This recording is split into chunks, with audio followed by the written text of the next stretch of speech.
My name is Aria Reynolds, and I'm 24 years old.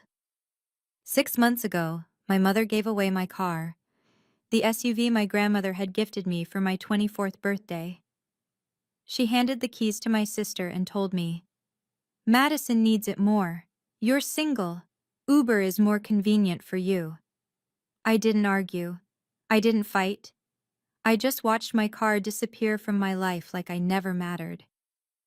Then came Grandma Eleanor's 70th birthday party. I showed up in an Uber. 40 family members watched me walk through those restaurant doors empty-handed. When Grandma asked where my car was, my mom smiled that same smile and repeated those same words in front of everyone. What happened next made every person in that room realize they had severely underestimated both me and my grandmother. Before I continue, if you're curious about how this story ends, please take a moment to like and subscribe, but only if you genuinely enjoy this kind of content. Drop a comment letting me know where you're watching from and what time it is there. Now, let me take you back to where it all started. Growing up, I was always the invisible one. My family wasn't large, just my parents, my older sister Madison, and me. Dad worked as an accountant. Mom stayed home until we were in middle school, then took a part-time job at a real estate office. We weren't wealthy, but we weren't struggling either. Middle-class suburban life in every sense. Madison was 4 years older than me. She had Mom's blonde hair, Mom's green eyes, Mom's laugh. People always said they could be twins. I took after Dad's side, darker hair, quieter demeanor, a tendency to observe rather than participate. From the beginning, Madison was the sun. I was the shadow. When we were kids, if Madison wanted my toy, Mom would say, "Aria, share with your sister, you're more flexible." If Madison needed the bigger room, Mom would explain, "Madison has more friends over. You understand, right?" If Madison's activities conflicted with mine, guess who's got canceled? I learned early that flexible was code for expendable. By the time I turned 20, I'd built my own life. I worked as a freelance content writer, remote work that paid well enough for my apartment, my bills, my independence. But because I didn't commute to an office, Mom never considered it a real job. "When are you getting a proper career?" she'd ask at every family dinner. "Madison has a husband, a baby on the way. What do you have?" Madison married Derek Clark at 24, had little Ethan at 25. She lived the life Mom had blueprinted for both of us. I was the rough draft that never got published. Looking back, I realized flexible was just another word for expendable in my family. And that car, my birthday SUV, was supposed to change everything. It didn't. The second sign came a year before the party.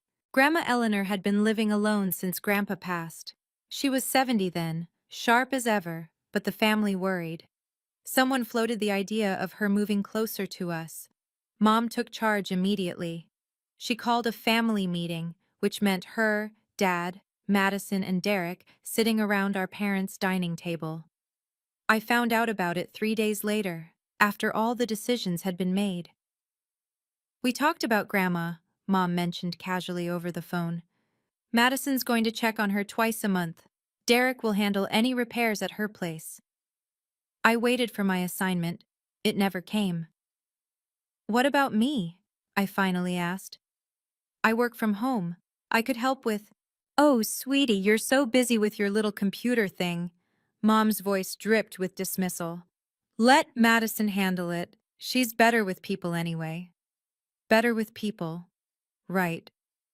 What Mom didn't know was that I'd been video calling Grandma every Sunday for 2 years. While Madison's twice-a-month visits lasted 30 minutes max, Grandma and I would talk for hours. About Grandpa, about her garden, about the books she was reading. Once, during one of our calls, she said something I didn't understand at the time. "You remind me so much of your grandfather, Aria." Her voice was soft, thoughtful. "Quiet, but you see everything." I laughed it off then. I shouldn't have. Because Grandma saw everything too. Every phone call where Mom talked over me. Every holiday where Madison's family got the spotlight, every small cruelty disguised as practicality. She was watching, waiting, and she was the one person in my family I had completely underestimated. My 24th birthday was supposed to be forgettable. I'd stopped expecting much from my family. A card. Maybe dinner if Mom felt generous. The bar was underground, and somehow they still found ways to trip over it. But that year was different. Mom called a week before. "Come to the house Saturday. We have something for you." I almost didn't go. Almost made up an excuse about work deadlines. But something in her voice, an unusual warmth, made me curious. The whole family was there when I arrived.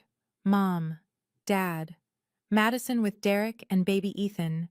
And in the driveway, wrapped in a giant red bow, sat a navy blue Honda CR-V. I stopped breathing. "Happy birthday, Aria." Mom handed me the keys, smiling like she'd invented generosity. "We wanted you to have reliable transportation." I remember my hands shaking as I took those keys. Madison had gotten her first car at 22, right after graduation. I was 24 and had been taking buses and Ubers for years. I'd stopped expecting equity, I'd stopped expecting anything. But here it was, proof that maybe, I mattered. Grandma Eleanor stood by the garage, watching. When our eyes met, she smiled. Not her usual smile, something deeper, knowing. "Your grandmother wanted you to have a car," Mom added, almost as an afterthought. She thought it was time. I didn't catch the significance then. I should have. That car wasn't just transportation.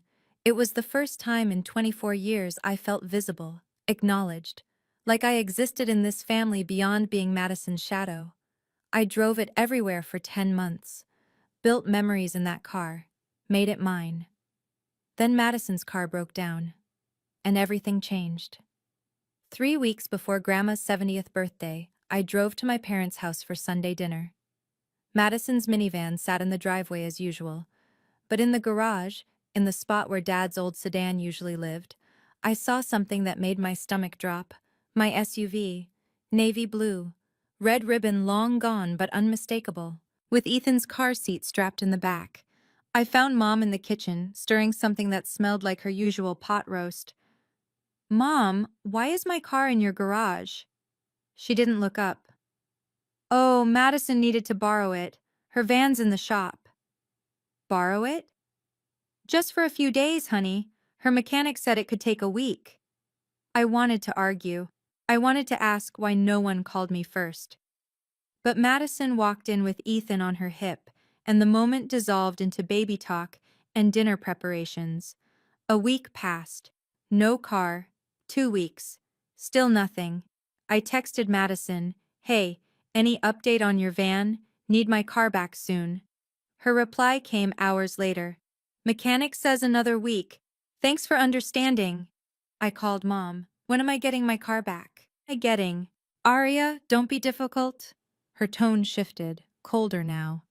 "Madison has a child. She needs reliable transportation. You work from home. You can Uber." "That's not the point. It's my car." "It's a car, Aria. Don't be so materialistic." She sighed heavily. "Your sister needs it more. You're single, flexible. You understand." There it was again. Flexible.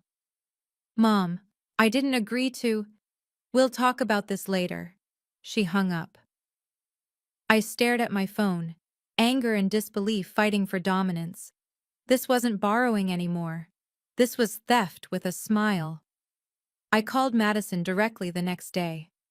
"Mads, I need to talk about the car." "What about it?" She sounded distracted. Ethan was crying somewhere in the background. "It's been 2 weeks, I need it back." Silence. Then, "Mom said I could use it. I thought you were okay with it." "No one asked me if I was okay with it." "Well?" She paused. "I mean, you don't really need it, right? You work from home." I gripped my phone so hard I thought the screen might crack. "Madison, that's not the point. It's mine. I should have been asked." "Look, Aria, I have a 3-year-old. Do you know how hard it is to get him to daycare, to doctor's appointments, to—" I know your life is hard. That doesn't mean you can take my things. I'm not taking anything. Her voice turned sharp. You're being dramatic. It's just a car. Then give it back. More silence. Mom said we could work it out at Grandma's party. We'll talk then, okay? She hung up before I could respond. I sat in my apartment, staring at the Uber app on my phone, and realized something that made my chest tight. If I stayed silent now, this would happen again. And again. Every time Madison needed something, Mom would volunteer my resources, my time, my space, my life. I'd be flexible, forever. I decided I would talk to Mom at Grandma's party. Privately, calmly, like adults. I'd explain how this felt. Set a boundary, get my car back. I didn't want a war, I just wanted respect. But Mom, I would learn, had other plans, very public plans. The day of Grandma Eleanor's 70th birthday arrived with perfect autumn weather. The Rosewood was one of those restaurants that whispered money, white tablecloths, crystal chandeliers, waiters who moved like ghosts. Mom had reserved the private dining room for 40 guests, extended family, cousins I hadn't seen in years, aunts and uncles who still pinched cheeks and asked about boyfriends. I took an Uber. The driver dropped me off at the entrance, and I smoothed down my emerald dress, took a breath, and walked toward the door. That's when I saw it. My SUV, navy blue, parked 3 spots from the entrance with a baby on board sticker I'd never bought plastered on the rear window. Madison and Derek were just climbing out. Ethan squirmed in Derek's arms, fussing about his tiny bow tie. Madison spotted me and waved like nothing was wrong. Aria, you look great. Did you Uber? I forced a smile that felt like broken glass. Convenient, right? I managed. So convenient. She didn't catch the edge in my voice, or maybe she just didn't care. We should go in. Mom's been stressed about the seating chart all morning. Derek nodded at me, a brief, awkward acknowledgement, and they headed inside. Ethan's whining echoed off the parking lot concrete. I stood there for a moment, staring at my car. The car I'd made memories in. The car that meant I existed in this family, now decorated with someone else's sticker, someone else's car seat, someone else's life. I walked into that restaurant knowing I'd have to say something, confront Mom quietly. Get this resolved. I didn't know Mom had already been talking. To everyone. The private dining room buzzed with conversation and clinking glasses. Grandma Eleanor sat at the head of the long rectangular table, elegant in navy blue, her silver hair swept back. At 70, she still had the posture of a dancer and eyes that missed nothing. I found my seat, predictably at the far end, near the cousins I barely knew. The first hour passed in small talk and appetizers. Uncle Robert gave a toast. Aunt Patricia shared childhood stories about Grandma that made everyone laugh. Then, during the main course, Grandma looked directly at me. Aria, sweetheart, her voice cut through the chatter. I noticed you arrived alone. Where's that beautiful car we got you for your birthday? 40 heads turned my way. Before I could open my mouth, Mom's voice rang out from across the table. Oh, Aria gave it to Madison! She beamed like she was announcing a charity donation. Madison has little Ethan, you know. She needed reliable transportation for the baby. She turned to the relatives nearby, her smile widening. Aria is so understanding. She knows her sister needs it more. We're so proud of how generous she's become. Murmurs of approval rippled through the room. How sweet. Such a good sister. Family helps family. I sat frozen, my fork suspended halfway to my mouth. Mom had just rewritten history, in front of everyone. I didn't give anything. I was robbed in slow motion. Grandma's eyes hadn't left my face. She tilted her head slightly. You gave it away, Aria? Her voice was calm. Too calm. Or was it taken? The murmurs stopped. Mom's smile flickered for just a moment, and I felt the entire room shift. Mom, Linda laughed nervously. What a question! Of course Arya gave it willingly. She's not a child. Grandma didn't laugh. She set down her fork with deliberate precision. I'm asking Arya, not you, Linda. Every side conversation died. 40 pairs of eyes bounced between my grandmother and me like spectators at a tennis match. I swallowed hard. My heart pounded so loud I was sure everyone could hear it. I started, then stopped. Looked at Mom's warning glare, looked at Madison's frozen expression, looked at Grandma's steady gaze. No one asked me, I finally said. I was told Madison was borrowing it, for a week. That was 3 weeks ago. 3 weeks? Grandma repeated. I tried to get it back. My voice grew stronger. Mom said Madison needed it more, because she has a family. Because I'm single. I paused. Because I'm flexible. The room had gone completely silent. Mom stood up, her chair scraping against the hardwood floor. This is a small family matter, everyone. Nothing to worry about. Small? Grandma's voice cut like ice. A car worth $30,000 is a small matter?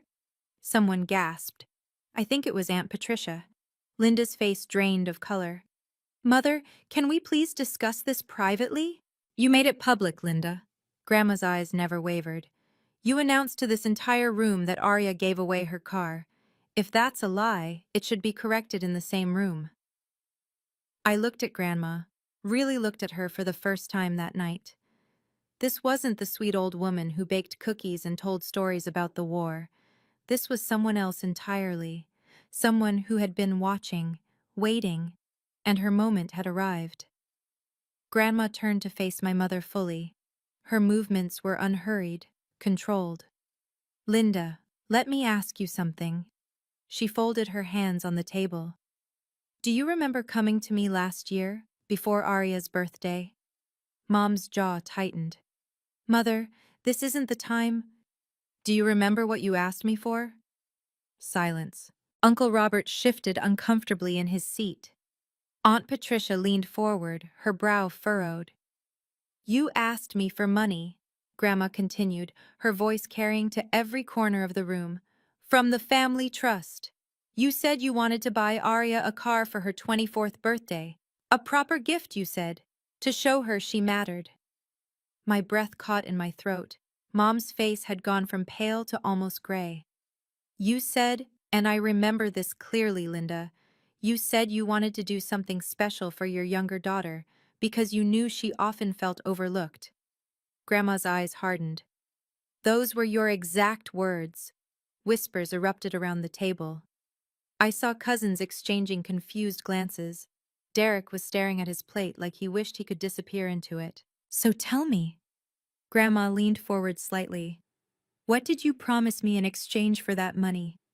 Mother, please, what did you promise?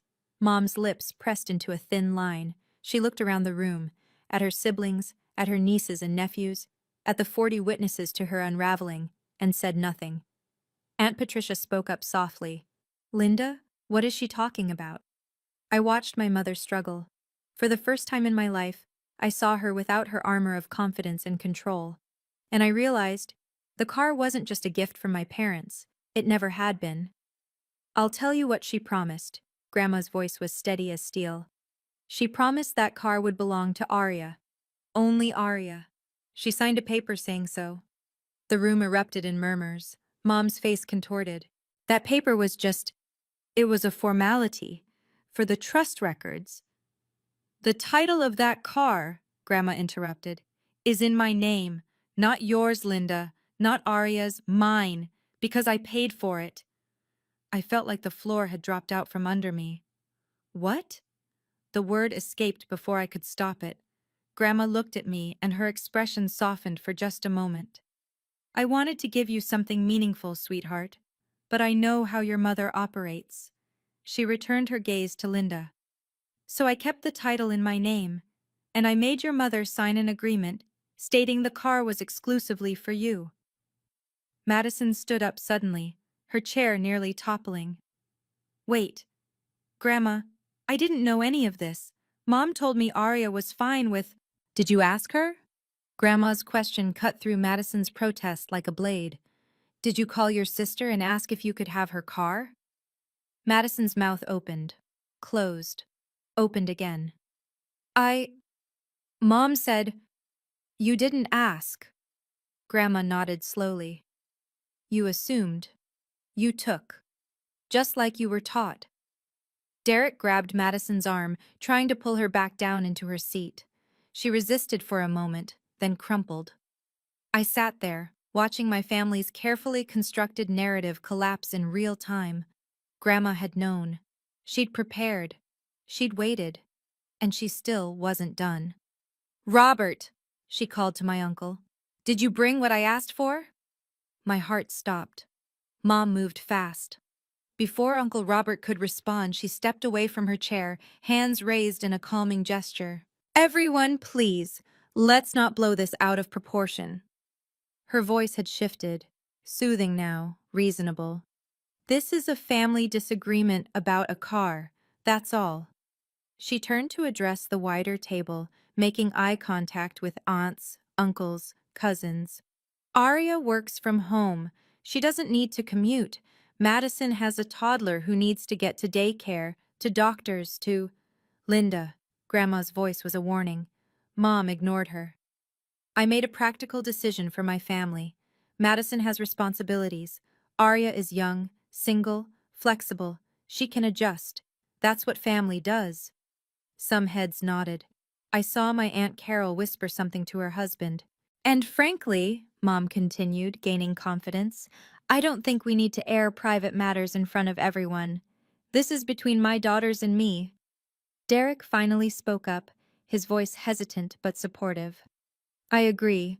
This seems like something that could be discussed later. Later? Grandma laughed. A short, sharp sound. Linda has been discussing it later for 3 weeks while driving around in a car that doesn't belong to her daughter. Mother, please. Mom's calm was cracking. You're embarrassing yourself. The room went cold. Grandma rose slowly from her seat. At 70, she still stood tall, shoulders back, chin lifted. I'm embarrassing myself? She repeated each word distinctly. You stole from your own child and announced it as generosity. And I'm the embarrassment? Nobody moved. I saw Aunt Patricia's hand cover her mouth. Uncle Robert was already reaching for something beneath the table. Mom had miscalculated. Badly. Mom's composure finally snapped. You know what? She spun toward me, finger pointing. This is your fault, Arya. You always do this.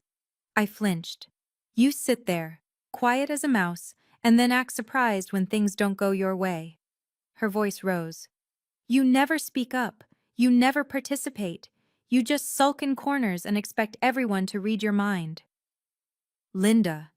Dad tried to intervene. No, Richard. Someone needs to say it. Mom's eyes were wild now. Madison has been carrying this family. She has a husband, a child, real responsibilities. Arya sits at home typing on her computer and calls it a career. The words hit like punches. Your sister sacrifices every day for her family. What do you sacrifice, Arya? Nothing. You give nothing. Tears burned behind my eyes, but I refused to let them fall. Not here, not in front of everyone. Sisters help each other. Mom's voice dripped with righteous anger. Madison needed that car. A good sister, a real sister, would have offered it without being asked. I would have, I heard myself say, if someone had asked. Don't play victim. It doesn't suit you. Madison sat frozen, staring at the tablecloth. Derek had his arm around her, but looked like he wanted to be anywhere else. I was about to stand up, about to walk out and never look back. Then another voice cut through the tension. That's enough, Linda. Aunt Patricia was on her feet, her face flushed with anger. I sat through this exact treatment when we were kids. I won't watch you do it to your daughter. Mom's head whipped toward her sister. Patricia, stay out of this. No, Patricia's voice was firm. Not this time. Aunt Patricia walked around the table toward my mother. I was the flexible one in our house, Linda, remember? Her voice was steady but carried decades of weight. You got the bigger room, the newer clothes, the later curfew. And every single time I complained, Mom and Dad said I should be more understanding. Mom's jaw clenched. That has nothing to do with— It has everything to do with this. Patricia stopped next to Grandma's chair. I spent years in therapy learning that what happened to me wasn't normal. And now I'm watching you do the exact same thing to Arya. The room was cemetery silent. She's not being selfish for wanting her car back. Patricia's eyes swept across the table. She's not being difficult. She's being a person with basic boundaries. Madison finally looked up. Aunt Patricia, I really didn't know. Then you should have asked. Patricia didn't soften. That's the whole point. You should have asked. I felt something shift in my chest. For the first time in my life, someone in my family was standing up for me. Someone understood. Grandma placed a hand on Patricia's arm. A gentle, approving gesture. This isn't about a car anymore, Grandma said. This is about whether our family treats all its members with respect, or only the ones who demand it loudest. She looked at me then, and I saw something in her eyes that I'd never noticed before. Pride. Robert, she said again. The folder. This time no one interrupted. Uncle Robert reached beneath the table and pulled out a manila envelope. Mom watched the envelope like it was a loaded weapon. And in a way it was. Okay, I need to pause here for a second. If you've ever been in a situation where your family talked about you like you weren't even in the room, where they made decisions for you and expected you to just accept it, I want to hear from you. Drop a comment below. Would you have spoken up at this point, or would you have waited like I did? Also, if you're enjoying this story, hit that like button. It really helps the channel. Now, let's get back to what happened next. Because trust me, Grandma wasn't done. Uncle Robert stood and crossed to Grandma's side of the table. The manila envelope looked ordinary, just beige paper and a metal clasp. But the way Mom stared at it, you'd think it contained nuclear codes. Mother. Mom's voice had lost its edge, replaced by something close to pleading. Whatever you're about to do, please. Not here, not in front of everyone. Grandma took the envelope from Robert's hands. You had every opportunity to handle this privately, Linda. She opened the clasp slowly, deliberately. 3 weeks. You could have returned the car, apologized, made it right. I was going to. Instead, you announced to 40 people that Arya gave away her birthday gift. Grandma withdrew a stack of papers. You turned theft into a story about your daughter's generosity. She spread the documents on the white tablecloth. So the truth will be told in the same room, to the same audience. I craned my neck to see what she'd laid out. Official-looking papers, something with a logo I recognized, the DMV. Robert, please read the first document aloud. Uncle Robert picked up the top paper, adjusted his reading glasses, and cleared his throat. Vehicle registration, State of California. He paused, finding the relevant line. Registered owner, Eleanor Mitchell. Gasps rippled through the room.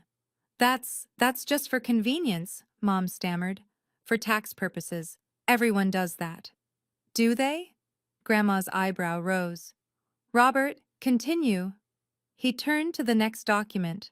This appears to be some kind of agreement. He scanned it quickly, his expression shifting from confusion to understanding to something like grim satisfaction. Read it, Grandma instructed. All of it? Every word. Mom's hands were shaking, and I finally understood what was about to happen. Uncle Robert's voice carried across the silent room. Family Trust Disbursement Agreement, dated March 15th of last year. He paused, then continued reading. I, Linda Reynolds, hereby acknowledge receipt of $28,000 from the Mitchell Family Trust. Someone whispered, 28,000? Robert kept going. These funds are designated for the purchase of a vehicle as a birthday gift for my daughter, Arya Reynolds. He looked up briefly, then returned to the document. I confirm that this vehicle will be registered in Eleanor Mitchell's name, but will serve as the sole property of Aria Reynolds for her personal use. My heart hammered against my ribs. Furthermore, Robert continued, I agree that this vehicle cannot be transferred, sold, loaned, or otherwise given to any other family member without the explicit written consent of Aria Reynolds. He lowered the paper. It's signed, Linda Reynolds, witnessed by... He squinted. Witnessed by Robert Mitchell. That's me. He looked at Mom. I witnessed this, Linda. I remember now. You told me it was routine trust paperwork. Mom's face had turned the color of ash. I didn't think, it was just a formality. $28,000 from my trust. Grandma's voice was ice. Given specifically for Aria, with explicit conditions you agreed to. In writing. Aunt Carol leaned over to her husband. She signed a legal agreement? It appears so, he murmured back. Madison was crying now, silent tears tracking down her cheeks. Derek held her but kept his eyes fixed on the floor. Do you understand now? Grandma addressed the room. This wasn't a family car that Linda could redistribute as she pleased. This was Aria's property, funded by me, protected by contract. She paused. And Linda took it anyway. There's more. Grandma gestured for Robert to continue. He pulled out another sheet, this one handwritten, the ink slightly faded. This appears to be a personal letter of commitment. Robert examined it closely. Also signed by Linda. Mom made a sound like a wounded animal. I don't see why. Read it, Robert. He cleared his throat and began. To Mother. I promise that the car purchased with your gift will remain Aria's and Aria's alone. I understand that she has often felt overlooked in our family, and I want this gift to show her that she matters. I will never take this car from her or allow anyone else to use it without her explicit permission. Robert's voice cracked slightly. I am grateful for your generosity and will honor this commitment. Your daughter, Linda. The room was frozen. I couldn't breathe, couldn't think. My mother had written those words, acknowledged that I felt overlooked, promised to do better, and then broke every single promise. That letter, Grandma said slowly, was your idea, Linda, not mine. You wanted to put your commitment in writing to show me you understood. Mom's lips moved, but no sound came out. Did you lie to me then? Or did you simply forget your promises the moment they became inconvenient? Aunt Patricia shook her head in disgust. Uncle Robert set down the papers like they burned his hands. Madison sobbed openly now. Mom, how could you? You told me Aria didn't care about the car. I thought... Mom's voice finally broke through. I thought it would be fine. She never complains. She never had to. Grandma's words fell like a gavel. That was the whole point. The verdict was in. Madison stood up abruptly, mascara streaking her cheeks. Grandma, I swear I didn't know. Her voice was raw, desperate. Mom told me Aria said yes. She said Aria thought it made more sense for me to have it because of Ethan. Grandma regarded her eldest granddaughter without warmth. And you believed that without question? Did you call your sister? Text her? Send a single message asking how she felt? Madison's mouth opened. Nothing came out. You didn't. Grandma nodded slowly. Because it was easier not to ask. Easier to accept what benefited you and assume everyone else was fine. Derek tried to intervene. Eleanor, surely we can discuss this somewhere more private. Private? Grandma's laugh was razor sharp. Your mother-in-law announced Aria's generosity to every person in this room. She made a public statement. A false one. She swept her gaze across the 40 faces watching in stunned silence. This was made public, so it will be resolved publicly. Linda humiliated Aria in front of everyone. The truth deserves the same audience. Several relatives nodded. I saw Aunt Patricia's hand reach for mine under the table, squeezing gently. Arya didn't give away anything. Grandma's voice rose. She was robbed by her own mother and sister, in broad daylight, and then blamed for being upset about it. Mom, I'm so sorry. Madison turned to me, tears flowing freely. I really am. I should have asked. For the first time that evening, I saw something genuine in my sister's face. Not the entitled assumption I'd grown used to. Something closer to shame. I didn't respond. Couldn't yet. Because Grandma was reaching for one final document, and I knew we weren't done. Grandma rose from her chair. At 70 years old, standing at the head of that long table in her navy blue dress, she looked like a queen about to deliver a royal decree. Here is what will happen. Her voice left no room for negotiation. The car will be returned to Arya tonight, before anyone leaves this restaurant. Mom's head snapped up. Tonight? But Madison needs to figure out her own transportation, like every other adult. Grandma turned to my sister. Madison, the keys. Now. For a moment, I thought Madison would argue. Her jaw tightened. Derek's hand gripped her shoulder. Then she reached into her purse and pulled out a keychain. My keychain. The one with the small silver compass charm I'd bought at a flea market the week after I got the car. She walked toward me, each step heavy. I'm sorry, Arya. Her voice was barely a whisper. I really am. She placed the keys in my palm. The metal was warm from her purse. Familiar weight. My keys. My car. Mine again. Thank you, I said quietly. Just 2 words. That was all I could manage. Grandma nodded, satisfied. And Linda. She turned to my mother. You owe your daughter an apology, not for the car, for the way you've treated her, for making her invisible in her own family. Mom stood rigid, her face a battlefield of emotions. Shame, anger, defiance, fear. Linda, Grandma's voice hardened. Now! 40 people held their breath, and my mother, for perhaps the first time in her life, had absolutely nowhere to hide. Mom's face had turned the color of old brick, flushed, mottled, barely contained. Arya. The word came out tight, forced. I apologize. I should have asked you before letting Madison use the car. That was it. A thin, technical admission. Nothing real. Grandma's eyes narrowed. That's your apology? For 3 weeks of theft? For lying to everyone here? For humiliating your daughter in front of her entire family? I said I was sorry. You said words. There's a difference.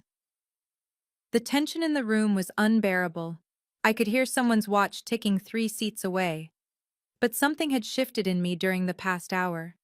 I'd watched my mother lie, deflect, attack, and finally squirm under the weight of truth. I'd seen who she really was. And I realized I didn't need a genuine apology from her. I needed boundaries. Mom. I stood up, keys still clutched in my hand. I accept your apology. Relief flickered across her face. But I need you to understand something. I kept my voice steady, professional, the tone I used with difficult clients. From now on, any decision that involves me, my property, or my life, you ask me directly, not through Madison, not through Dad, me. Arya, you don't decide for me anymore. I held her gaze. I'm not the flexible one. I'm not the backup option. I'm your daughter, and I deserve to be asked. The room was silent. Grandma watched me with something I'd never seen directed at me before. Pride. Real, unconditional pride. That's my granddaughter, she said softly. And for the first time in 24 years, I felt like I actually existed in this family. Grandma wasn't finished. She waited until I sat down, then addressed the room again. There's one more matter to discuss. Mom groaned. Actually groaned, like a teenager being scolded. The Mitchell Family Trust. Grandma folded her hands. As most of you know, your grandfather established this trust before he passed. It was meant to help future generations of our family. Nods around the table. This was common knowledge. Until now, I've distributed trust funds through my children, Linda, Robert, and Patricia. They submitted requests on behalf of their families, and I approved or denied them. She paused, letting the words settle. That ends today. Mom's head snapped up. What? From this point forward, I will work directly with each grandchild. No intermediaries, no parents deciding who deserves what. Her gaze swept the table, landing on each cousin in turn. You're all adults. You can speak for yourselves. Uncle Robert nodded slowly. That seems fair. More than fair, Aunt Patricia agreed. But Mom looked like she'd been slapped. Mother, you can't just... The trust has always been managed through you? Grandma's eyebrow rose. So you could decide which of your daughters deserves support? So you could take money meant for Aria and redirect it to Madison because you deemed her more worthy? Mom had no response. I've watched how you treat your children, Linda, all of you, Grandma's voice carried to every corner, and I've decided that my grandchildren deserve better than being filtered through their parents' favoritism. Madison and I exchanged a glance, brief, uncertain, but meaningful. The power structure of our family had just shifted, and Mom was no longer the gatekeeper. Wow. I still remember the silence in that room after Grandma said that. If you're watching this and thinking about your own family dynamics, who holds the power, who makes the decisions, who gets overlooked, I'd love to hear your thoughts. What would you have done in my position? Comment below. I would have. And let me know. Also, subscribe if you want to see more stories like this. I post new ones every week. Now let me tell you what happened after we left that restaurant. The party ended 20 minutes after Grandma's announcement. Not officially. People still ate cake, sang happy birthday, posed for photos. But the energy had drained from the room like air from a punctured balloon. Mom and Dad left first, barely saying goodbye. Madison and Derek followed shortly after, Ethan asleep against Derek's shoulder. Madison paused at the door, looked back at me and mouthed, "I'm sorry." I nodded. It wasn't forgiveness, just acknowledgement. Aunt Patricia found me in the parking lot, standing next to my car, running my fingers along the door handle. "You okay, sweetheart?" "I don't know." I laughed weakly. "Is this what normal feels like? I've been invisible so long I forgot." She pulled me into a hug. Tight, warm. The kind of hug I'd stopped expecting from family. "You did the right thing tonight. Standing up for yourself. That took courage. Grandma did most of the heavy lifting. She set the stage, but you walked onto it." Patricia pulled back, holding my shoulders. "I'm proud of you, Arya, and I'm proud of who you're becoming." Uncle Robert shook my hand before he left. "Welcome to the club," he said with a wry smile. "The not the favorite club. Meetings are Tuesdays." I laughed for the first time all night. Grandma was the last one out of the restaurant. She walked slowly but steadily, waving off offers of help. "Drive safe, sweetheart," she said, patting my cheek. "Grandma, thank you for everything." "Don't thank me." Her eyes twinkled. "Just promise me you'll never be flexible again." "I promise." I drove home alone that night. Windows down, music up, mine. 2 weeks passed in uncomfortable silence. No calls from Mom, no texts from Madison. Dad sent one awkward message, "Hope you're doing okay," that I responded to with a thumbs up emoji. Then, on a Tuesday evening, Mom called. I stared at her name on my phone for 3 full rings before answering. "Arya?" Her voice was carefully neutral. "I think we should talk." "Okay." "I don't want this family to fall apart over a car." She sighed heavily. "It was a misunderstanding. Can we move past it?" A misunderstanding? You know what I mean. Things got out of hand. I shouldn't have brought it up at the party, and neither should your grandmother. I noticed what she didn't say. No acknowledgement of what she did wrong. No recognition that she'd stolen from me and lied about it. Mom, I'm willing to talk, but you need to understand. Good. She cut me off. Actually, before we meet, I wanted to ask you something. Here it comes. Has Grandma talked to you about the trust? About what she plans to do now that she's managing things directly? There it was. The real reason for the call. If you want to know about the trust, ask Grandma yourself. I'm asking you. Has she said anything about plans for the grandchildren? About distributions? My chest tightened with old, familiar disappointment. Mom, if the only reason you're calling is to find out if I'm getting money from Grandma, that's not... Then this conversation is over. I kept my voice steady. When you want to talk about what actually happened, I'll be here. Goodbye, Mom. I hung up before she could respond. Some things, I was learning, couldn't be fixed with a phone call. A month after the party, Madison texted me. Not about cars, not about Grandma or trusts or family drama. Just, can we get coffee? I need to talk. Really talk. I hesitated. Part of me wanted to ignore it, to protect the peace I'd finally found. But another part, a quieter part, remembered that Madison hadn't chosen to be the favorite any more than I'd chosen to be overlooked.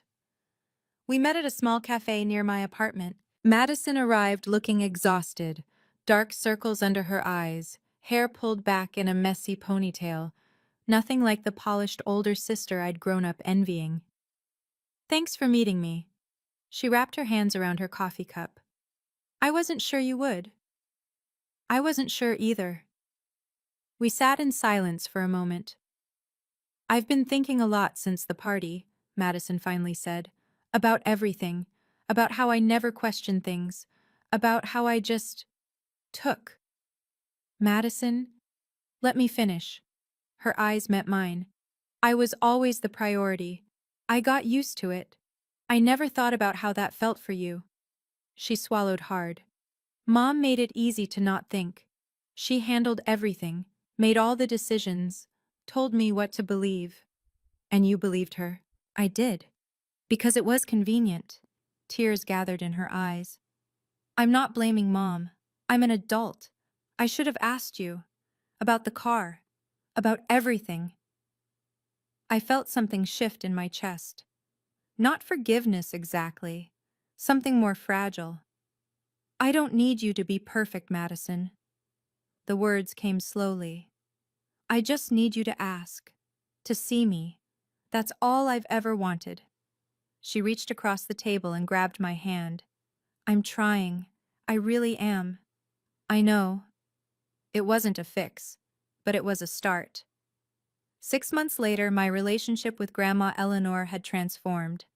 Every Sunday afternoon, I drove my SUV with its little compass charm back on the keychain, to her house. Not secretly, like before. Openly. Proudly. We'd sit in her garden or her sunny kitchen, drinking tea she insisted on brewing the proper way. She'd tell me stories about Grandpa, about their early years together, about the family before it got complicated. You know why I like you, Arya? She said one afternoon, pruning her rose bushes. Because I'm your favorite? She laughed. Because you remind me of me. I set down my tea. What do you mean? I was the flexible one too. Her voice softened. The youngest girl in a house full of brothers. I learned to be invisible, to take what was given and never ask for more. She touched a white rose, adjusting its position toward the sun. Your grandfather was the first person who actually saw me. He said I was wasting myself being small. She smiled, lost in memory. He made me promise to never shrink again. I thought about all the years I'd spent shrinking, making myself smaller so others could feel bigger. I wish someone had told me that sooner, I said. Grandma turned to me, her eyes bright. I'm telling you now. She reached out and squeezed my hand. I wish I'd had someone in my corner sooner. That's why I'm in yours. I hugged her then. Properly. The way I should have hugged her years ago. Thank you, Grandma, for everything. Don't thank me. She patted my back. Just keep being exactly who you are. That's all the thanks I need. Some lessons take 70 years to teach, but they're worth every moment of waiting. So where do things stand now? My relationship with Mom is complicated. We talk, but carefully. She knows there are lines she can't cross anymore. Sometimes I catch glimpses of the mother I wish she'd been, moments of genuine warmth that make me wonder what could have been different. But I don't wait for her to change. I've stopped expecting her to see me the way I needed to be seen. Madison and I are rebuilding, slowly. She's learning to ask before assuming, and I'm learning to trust that she actually wants to know. We'll never be close the way some sisters are. But we're honest with each other now, and that's more than we ever had. Dad stays neutral, which is its own kind of choice. I've accepted that about him. And Grandma? Grandma taught me the most important lesson of my life.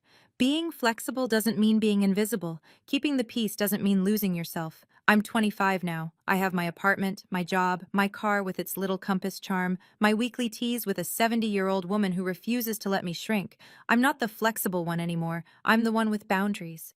And if you're watching this, if you're stuck in a family that overlooks you, takes from you, expects you to always be the one who gives in, I want you to know something. You have the right to say no. You have the right to be asked. You have the right to take up space in your own life. Someone out there sees you. Maybe they haven't spoken up yet. Maybe, like my grandma, they're waiting for the right moment. But you don't have to wait for them. You can start speaking up for yourself. Today, that's my story. Thank you for staying with me until the end. If this resonated with you, if you've ever felt invisible in your own family, I want you to know you're not alone. Drop a comment below and tell me, what boundary did this story inspire you to set? And if you haven't already, please subscribe and hit the bell. I share stories like this every week, all about finding your voice and standing your ground. Check the description for more videos in this series. Until next time, take care of yourself. You deserve it.